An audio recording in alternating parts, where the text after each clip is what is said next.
Stillwater Creek was the kind of suburb that prided itself on its predictability. Manicured lawns, identical mailboxes, the rhythmic sigh of sprinklers in the early morning. It was a symphony of the mundane, and for the 17 years I'd lived there, it had been a comforting one. Summer nights were filled with the drone of cicadas and the distant laughter from backyard barbecues. Winters with the scrape of snow shovels and the glow of holiday lights. Nothing ever really happened in Stillwater Creek. That was its charm, or so my parents always said.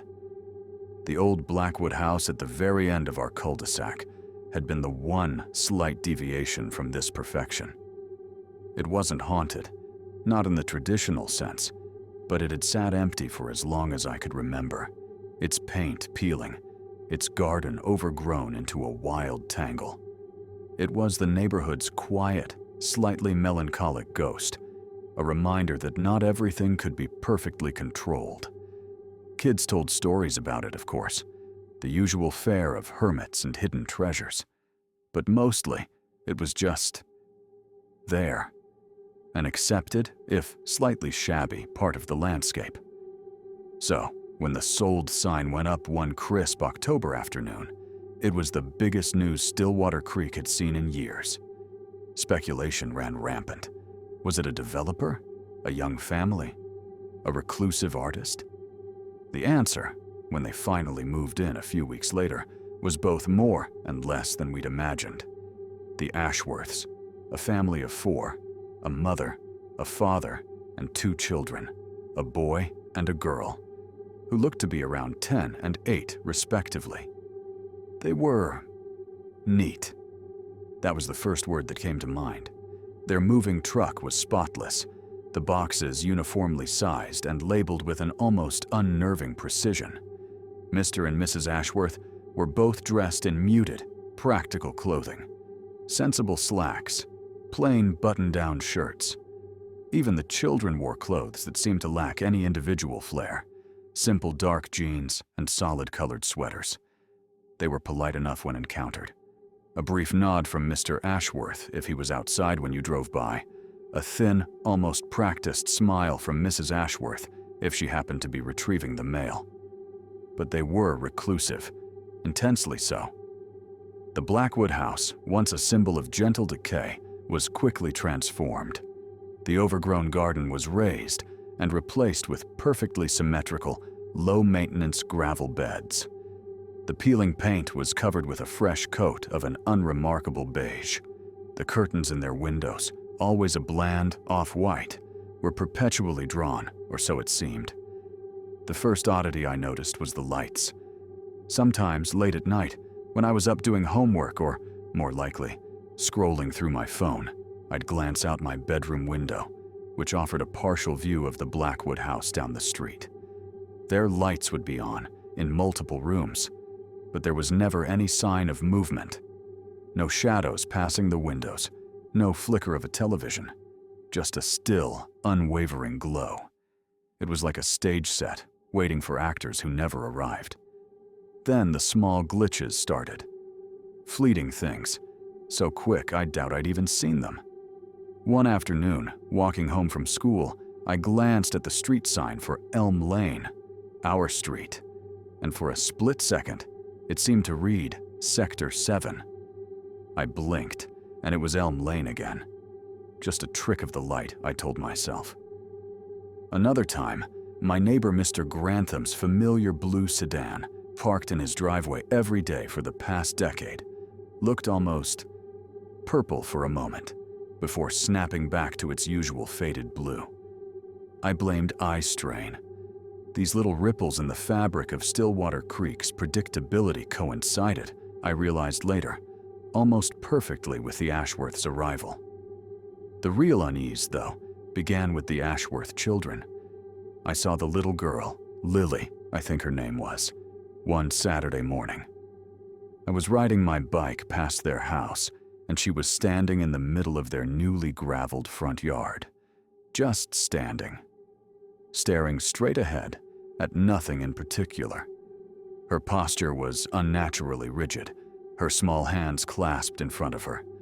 I slowed, thinking maybe she was lost in thought. But as I rode past, she didn't even flicker her eyes in my direction.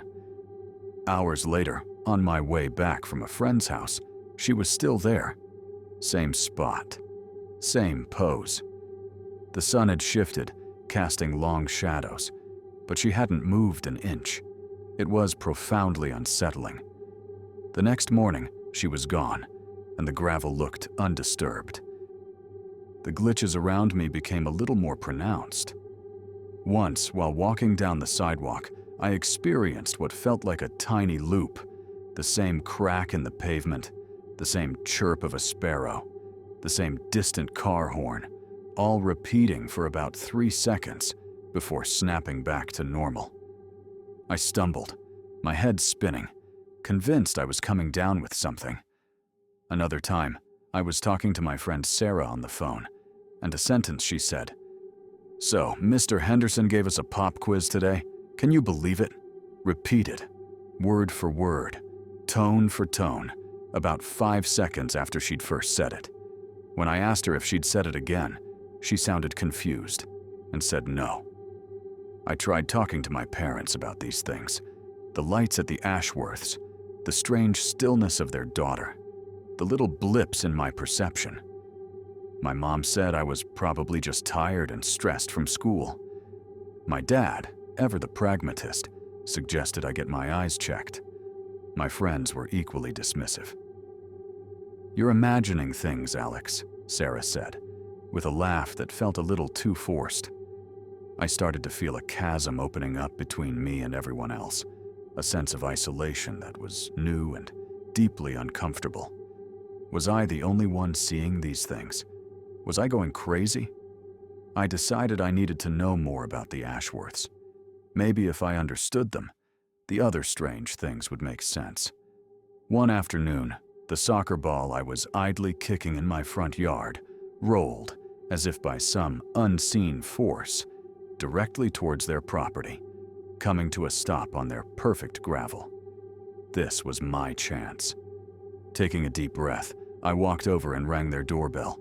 The chime was a bland, generic ding-dong, utterly at odds with the growing strangeness I associated with the house. After a long moment, the door opened, and Mr. Ashworth stood there. He was taller than I'd realized, his face an unreadable mask. "Yes?" he said, his voice flat, devoid of inflection. Hi," I stammered, feeling suddenly foolish. "My ball, it, rolled into your yard." I pointed. He looked at the ball, then back at me. His eyes were a pale, washed-out blue, and they didn't seem to quite focus on me. "I see," he said. He stepped out, retrieved the ball with an economical, precise movement, and handed it back. His hand was cool, almost clammy. "Thanks," I said, trying for a friendly smile. "I'm Alex, by the way, from down the street." "We are the Ashworths," he replied, not offering his name or any other pleasantry. His smile, when it came, was a brief mechanical twitch of the lips that didn't reach his eyes. It was like watching a poorly programmed animatronic. "Well, welcome to the neighborhood," I managed. "Thank you," he said. And then, without another word, he stepped back inside and closed the door. The click of the lock was unnervingly loud in the sudden silence. That night, I couldn't sleep. The encounter had only amplified my unease. Around 2 a.m., I found myself at my bedroom window, staring at the Blackwood house. The usual array of lights was on inside. And then, I saw movement in their backyard. Their backyard was as Spartan as the front. More gravel, a few strategically placed, almost unnaturally symmetrical shrubs. In the center, under the weak glow of a single security light, the entire Ashworth family was gathered. They were standing in a circle, perfectly spaced, and they were moving. It wasn't a dance, not really. Their movements were slow, deliberate, and perfectly synchronized. An arm would raise, then a leg would extend. Then they'd all turn in unison. It was like watching some bizarre, silent ballet, or a Tai Chi routine performed by people who had learned it from a faulty instruction manual. There was no music, no sound at all that I could hear. Just the four figures, moving as one in the dim light, their shadows stretching and contorting on the gravel. It wasn't overtly threatening, but it was so alien, so wrong, that a shiver traced its way down my spine.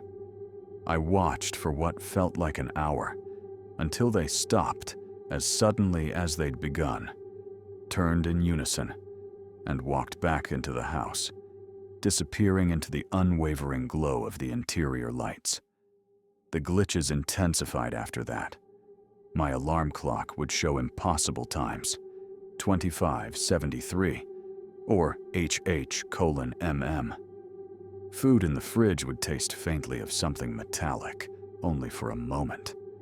The hum of the streetlights outside my window started to sound like distorted speech, just on the edge of intelligibility. And the sense of being watched, especially when I was near the Ashworths' property, became almost unbearable. Time itself seemed to stretch and compress when I walked past their house, the seconds either dragging on interminably or rushing by in a blur. I knew I couldn't live like this. The not knowing was eating me alive. I had to find out what was going on in that house. It was a moonless, starless night, the kind where the darkness feels absolute. My parents were asleep. The entire neighborhood was wrapped in an oppressive silence. Armed with nothing but a cheap flashlight and a heart full of a terrifying cocktail of dread and desperate curiosity, I slipped out of my house and made my way down the street towards the Blackwood house. I avoided the gravel driveway, sticking to the grass verge, moving as silently as I could. My plan, if you could call it that, was to peek into one of their back windows, the ones that overlooked the yard where I'd seen their strange ritual. The security light was off tonight, plunging their backyard into near total blackness. I fumbled with my flashlight, clicking it on with a shaky hand. The beam cut a weak yellow swath through the darkness. I crept along the side of their house, my breath catching in my throat with every snapped twig or rustle of leaves. I reached one of the back windows.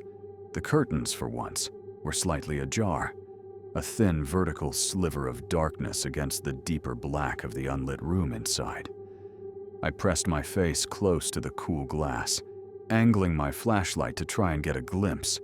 What I saw made no sense. Or rather, it made a horrible, impossible kind of sense that sent a jolt of pure, undiluted terror through me. The room wasn't a room. It was a void. Not just dark, but an absolute, light-swallowing emptiness. And in that void, suspended, were the Ashworths, or things that looked like them. They weren't moving. They were just hanging there, their limbs at odd, unnatural angles, their pale faces turned upwards, their eyes wide and staring, reflecting the weak beam of my flashlight with a dead, glassy sheen. They didn't look like they were sleeping. They didn't look like they were breathing. They looked like displays, mannequins in a cosmic shop window. And then, as if sensing my presence, the Mr. Ashworth thing's head slowly, mechanically, turned. Its pale, unblinking eyes found mine through the sliver in the curtain. There was no expression on its face, no anger, no surprise, just a cold, blank recognition. It knew I was there. It had always known. I didn't scream. I couldn't. My throat was constricted, my lungs burning. I stumbled backwards, tripping over something in the darkness, and fell hard onto the gravel. The flashlight clattered away. Scrambling to my feet, I didn't even bother looking for it. I just ran. I ran faster than I'd ever run in my life, not caring about the noise, not caring about anything except putting as much distance as possible between myself and that house. I burst into my own home, slamming and locking the door, my body trembling uncontrollably. I didn't sleep that night. I just sat in my bed, staring at my own familiar walls, trying to convince myself that what I'd seen wasn't real. The next morning, the for sale sign was back in front of the Blackwood house. There were no moving trucks, no cars in the driveway. The Ashworths were simply gone. It was as if they had evaporated into thin air. The glitches stopped. The street signs read correctly. Mr. Grantham's car stayed blue.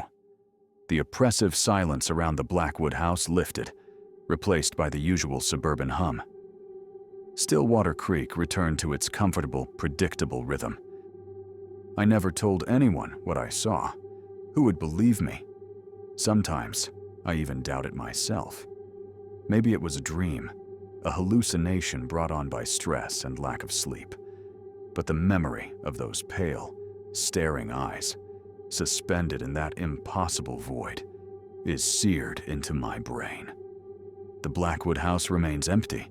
Occasionally, a new "sold" sign will appear, a flicker of hope for normalcy. But no one ever moves in for long. They always leave, quietly, inexplicably, after a few weeks or months.